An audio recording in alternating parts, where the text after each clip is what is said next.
नमस्कार बंधुरा आशा करी आपनारा सबाई खूब भालो आछेन। डिमेर एकई रकम रेसिपि ना बानिये जदि एकटु अन्य रकम भावे बानिये नेওয়া যায় ताहले आमादेर सबारই भीषण भालो लागे। ताई जोन्नो आजके एकटु अन्य रकम भावे डिमेर एकटा रेसिपि आपनादेर साथे शेयार करब। ड्रीम डेलिशेर पक्ष थेके आपनादेर सबाइके जानाई सादर आमंत्रण। चलुन ताहले रेसिपिटा शुरू करा जाक। एखाने आमी 5टा डिम निয়েছি আর ডিমগুলোকে আগে থেকেই সেদ্ধ করে রেখেছি। এবারে এই ডিমগুলোকে একদম ছোট ছোট টুকরো করে কেটে নেব। আর যখন সবকটা ডিম একদম ছোট ছোট টুকরো করে কাটা হয়ে যাবে তখন এই পুরো ডিমের টুকরোগুলো নিয়ে নিচ্ছি একটা পাত্রের মধ্যে। এবারে এর মধ্যে দিয়ে দিচ্ছি কিছুটা কুচনো কাঁচা লঙ্কা, 1 চামচ রসুন কুচি,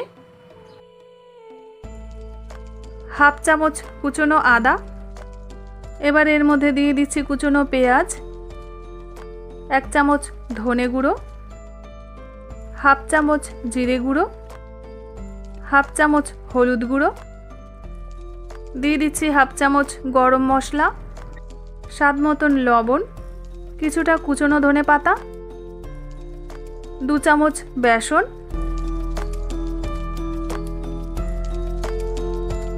আর দিয়ে দিচ্ছি একটা ডিম। এবারে কোনো রকম জল ছাড়া এই সব কিছুকে খুব ভালো করে একটা চামচের সাহায্যে মাখিয়ে নেব। আর যখন সবকিছু ভালোভাবে মেখে নেওয়া হয়ে যাবে তখন এখান থেকে ছোট ছোট বড়ার আকারে তৈরি করে তেলে ভেজে নেব। আর ভেজে নেওয়ার জন্য তেলটা এখানে আগে থেকেই গরম হতে দিয়েছিলাম। আর তেলটা যখন খুব ভালো করে গরম হয়ে যাবে তখন এইভাবে ছোট ছোট বড়ার আকারে তৈরি করে বড়াগুলোকে ভেজে নেব। আর এই ডিমের বড়াগুলোর এক সাইড যখন এরকম লাল লাল করে ভাজা হয়ে যাবে তখন বড়াগুলোকে উল্টে দিচ্ছি আর অপর সাইডটাও খুব ভালোভাবে ভেজে নেব। আর যখন দুটো সাইডই ঠিক এরকম ভাবে ভাজা হয়ে যাবে তখন এই বড়াগুলোকে তুলে একটা পাত্রের মধ্যে রেখে দিচ্ছি। আর সবকটা ডিমের বড়া একইভাবে ভেজে নেব। এবার ডিমের এই রেসিপিটার জন্য এখানে কিছু ভেজিটেবল কেটে নিয়েছি। ওই ভেজিটেবলের মধ্যে নিয়েছি 3 রকম ক্যাপসিকাম, টমেটো আর পেঁয়াজ। এবারে যে তেলের মধ্যে আমি ডিমের বড়াগুলো ভেজে রেখেছিলাম সেই তেলের মধ্যে দিয়ে দিচ্ছি 1 চামচ রসুন কুচি আর 1 চামচ আদা কুচি। এবারে গ্যাসের ফ্লেমটা একদম লোতে রেখে এই আদা রসুনটাকে একটু নাড়াচাড়া করে যে ক্যাপসিকাম, পেঁয়াজ আর টমেটো কেটে রেখেছিলাম সেগুলো এই তেলের মধ্যে দিয়ে দিচ্ছি। তারপরে একবার সবকিছুকে ভালোভাবে মিশিয়ে এবারে কিছু গুঁড়ো মশলা দিয়ে দেব। ওই গুঁড়ো মশলার মধ্যে প্রথমে দিয়ে দিচ্ছি 1 চামচ Kashmiri red chilli powder, half চামচ গোলমরিচের গুঁড়ো আর সামান্য একটু হলুদ। গুঁড়ো মশলাগুলো দিয়ে আরও একবার সব কিছুকে ভালোভাবে মিশিয়ে নেব। এবার এদিকে একটা সস বানিয়ে নেব। সেই জন্য একটা বাটির মধ্যে প্রথমে নিয়ে নিচ্ছে 2 চামচ সোয়া সস আর 2 চামচ শেজওয়ান সস। তবে এখানে আপনারা শেজওয়ান সসের পরিবর্তে 2 চামচ টমেটো কেচাপও দিয়ে দিতে পারেন।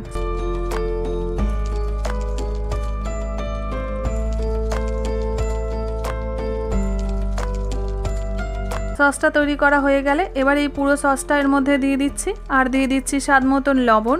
আর যেহেতু সস দেওয়া আছে সেই জন্য টেস্টটা ব্যালেন্স করার জন্য এর মধ্যে দিয়ে দিচ্ছি হাফ চামচ চিনি। তারপর একবার মিশিয়ে যে বড়াগুলো আমি ভেজে রেখেছিলাম সেই বড়াগুলো এর মধ্যে দিয়ে দিচ্ছি। আর যে বাটিতে আমি সসটা বানিয়ে রেখেছিলাম সেই বাটিটা ধুয়ে অল্প করে একটু জল এবার এর মধ্যে দিয়ে দেব। ব্যাস, এবারে শুধু 2 থেকে 3 মিনিট নাড়াচাড়া করে নিলেই দারুণ টেস্টি একটা ডিমের রেসিপি রেডি হয়ে যাবে। তবে নামানোর আগে ওপর থেকে দিয়ে দিচ্ছি অল্প করে একটু কর্নফ্লাওয়ার মেশানো জল। রেডি হয়ে গেল দারুণ টেস্টি ডিমের একটা রেসিপি। আর এই রেসিপিটা রুটি, পরোটা এমনকি ফ্রাইড রাইসের সাথেও কিন্তু দারুণ লাগে।